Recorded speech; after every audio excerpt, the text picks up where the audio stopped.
Good day. As I make this program, news from Afghanistan shows that we're not just at the end game, but at the end of the end game. The day before the making of this program, news came through that Mazar-e-Sharif, the one remaining big city still under government control, apart from Kabul itself, in the far north of Afghanistan, close to the former Soviet border, had also surrendered to the Taliban, and that the important southern city of Jalalabad, which lies between the Pakistani border and Kabul itself, and which was, incidentally, the site of an important battle between the Afghan Communist Army, or rather the army of the pro-Soviet-backed government of Afghanistan, and the Mujahideen, the Western-backed Mujahideen forces in 1989. That city has also fallen. By the way, in that battle, which took place in 1989, the Soviet-backed military won and comprehensively defeated the Mujahideen fighters, confirming that the Soviet-backed government would survive for several more years, only collapsing until after the Soviet Union itself had collapsed. So that perhaps gives us some indications of the difference, because it's quite clear that though there's been some sporadic fighting in various places across Afghanistan since the Taliban launched their offensive in May, overall and in general, the Afghan military, painstakingly created by the United States and the recipient of vast amounts of aid and supplies running into hundreds of billions of dollars in terms of cost, that it's collapsed like an old souffle. Anyway, I am going to discuss and analyze all of those events later when the transfer of power is complete. But today I'm going to talk about that transfer of power because it is apparently currently underway.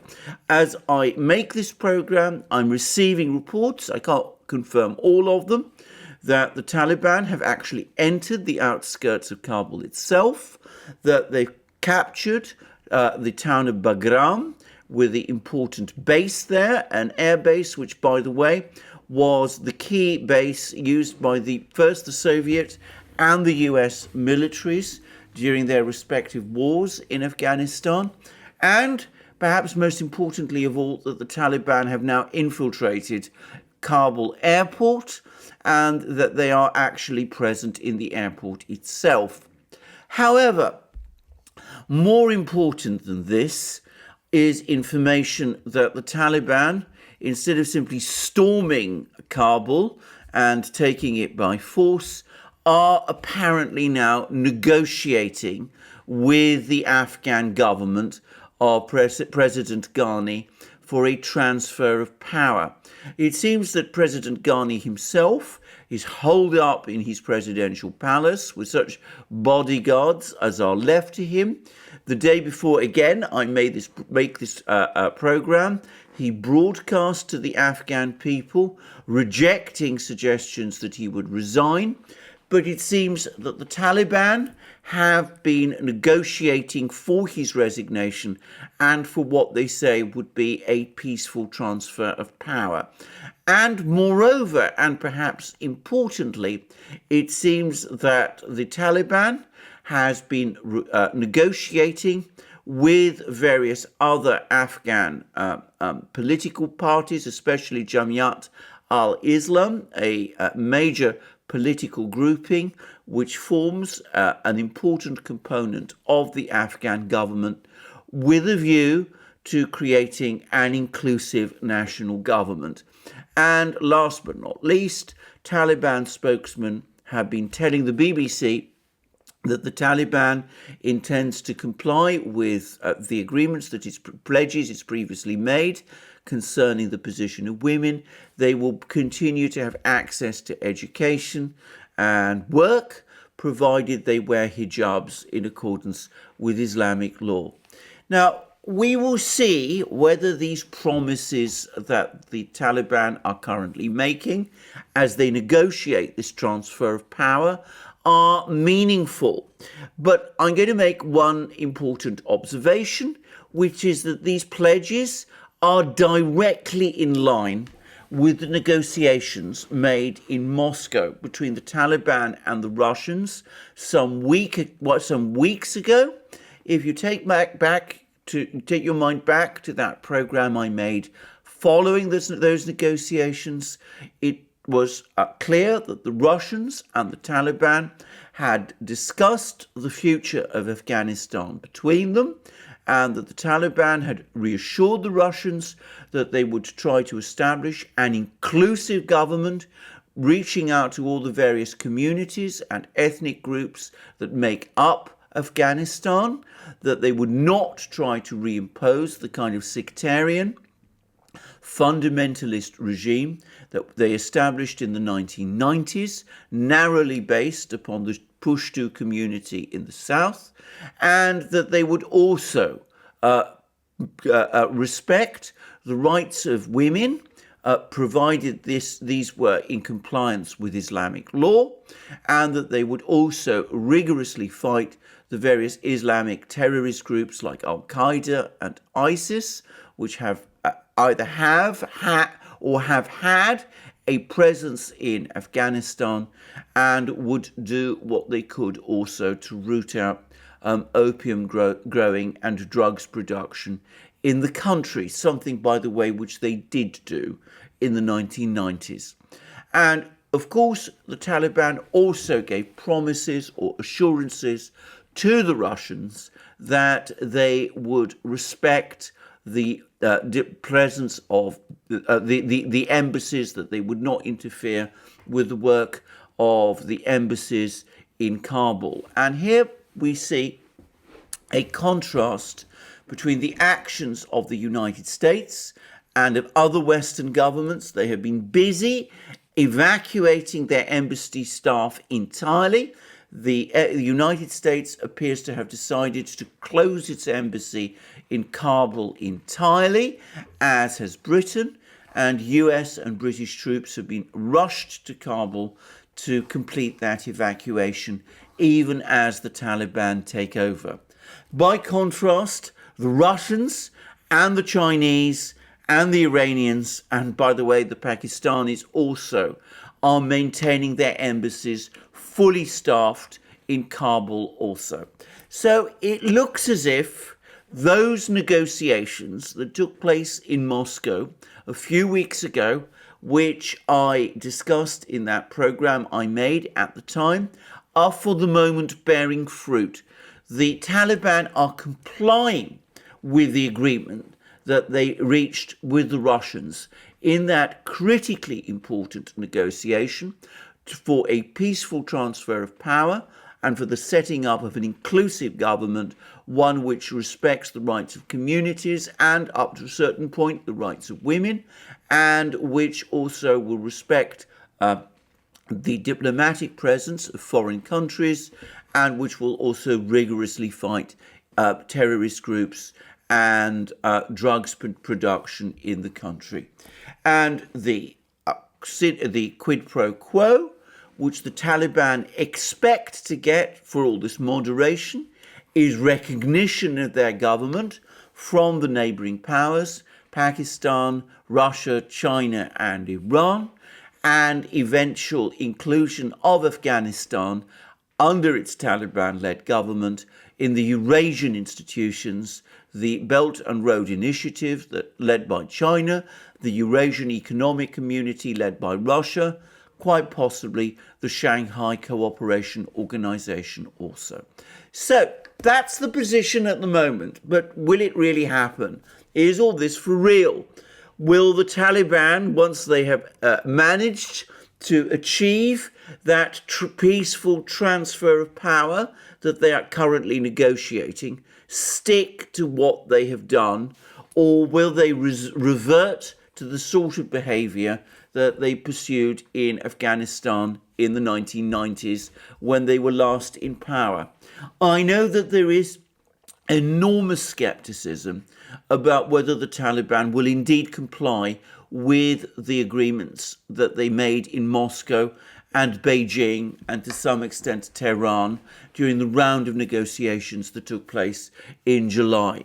But I would make a few points. Firstly, it does seem as if Taliban fighters on the ground have been disciplined, or at least reasonably disciplined, and are following the instructions they are getting from their central leadership. So it does seem that despite the Taliban being a decentralized and even fragmented organization, they are at least all following the line that their representatives agreed with the Russians over the course of that negotiation in Moscow. And the second thing to say, and it's an important point to make, is that from the Taliban's own point of view, it is arguably in their interests that they comply with the agreements that they reached in Moscow and also in Tehran and Beijing. I say that because by taking this line, the Taliban already control more of Afghanistan now than they did in the 1990s. In the 1990s, certain areas of Afghanistan always remained beyond their reach, whereas this time, over the course of this offensive, the entirety of Afghanistan has fallen under their control, except so far for the capital city, Kabul itself. And if they want to retain control, if they want to consolidate their government and establish that government as the legitimate, internationally recognized government of Afghanistan, then they will need to continue along the course that they have embarked up to now, which is but follow the outlines of the agreements that were reached in Moscow over the course of the Moscow negotiations. If they revert instead to the kind of hardline, extreme policies that they pursued in the 1990s, then Afghanistan will fragment, wars will resume, and resistance to the Taliban will grow, and the Taliban's prospects of leading Afghanistan towards a future within the Eurasian community will come to naught. Now, there are probably some people in the Taliban who nonetheless still hanker for those earlier policies of the 1990s. And perhaps they will be saying that the extent of their victory this time shows that compromise really is not necessary. They have God on their side, or so they believe, and their enemies are weak and scattered. So there will be some people within the Taliban who undoubtedly think that way. And of course, there's also the fact that some of the fighters up and down Afghanistan might not be quite as disciplined as the fighters that we are seeing in Kabul. In some places, maybe these fighters will take a more militant line than the line followed by the Taliban leadership. Well, we can't be sure, but ultimately it depends on, let's not call it wisdom, but a grasp of self-interest that the Taliban currently shows over the next few weeks. These next few weeks are going to be absolutely critical. If we have massacres and murders, if women are maltreated, if there is an attempt, as I said, to return to the world that the Taliban created in Afghanistan in the 1990s, the Afghan wars will continue.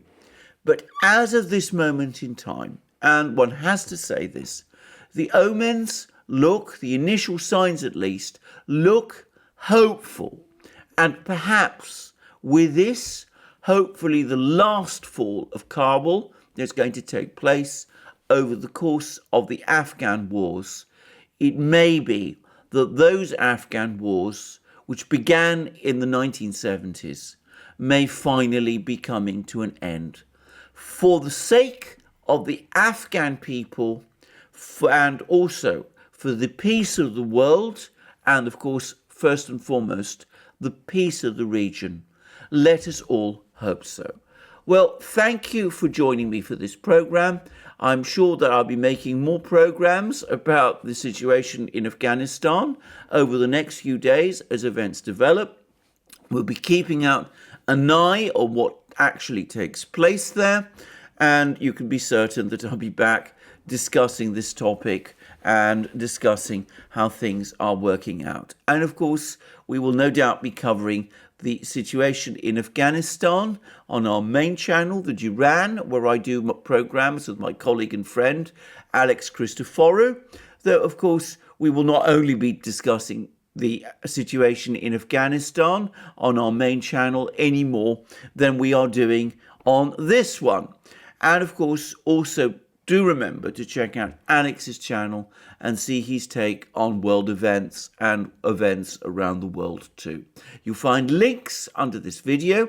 And please, lastly, remember to check out our various platforms, our various other platforms, BitChute, Rumble, Odyssey, SuperU, the new free speech platform, and Locals, where I am imminently now going to start involving myself doing all sorts of exciting things, and where we already have a vital and active community of people, many of whom are posting their own material and engaging in discussions with each other. So please check us out also on our other platforms. The sort of issues that we find on what is still, I suppose, our main platform here, on YT, don't exist there. So do please come to our other channels, to our other platforms, and look us up. And of course, there's been exciting things happening with Rumble and Locals, apparently in the process of joining forces, and with all sorts of people coming on to Rumble and Locals as well. And last but not least, if you want to support our hardworking channel, please come to our shop, buy yourself the amazing things that you will find there, our wonderful magic mugs, our hats, our hoodies, our sweatshirts, our t-shirts, and all the rest. And last but not least, if you want to support this channel, remember that you can do so via PayPal, Patreon, and Subscribestar. Also, remember to tick the like button on this video if you've liked this video, and check your subscription to this channel. Thank you for joining me again today. I look forward to you joining me again soon, and have a wonderful day until then.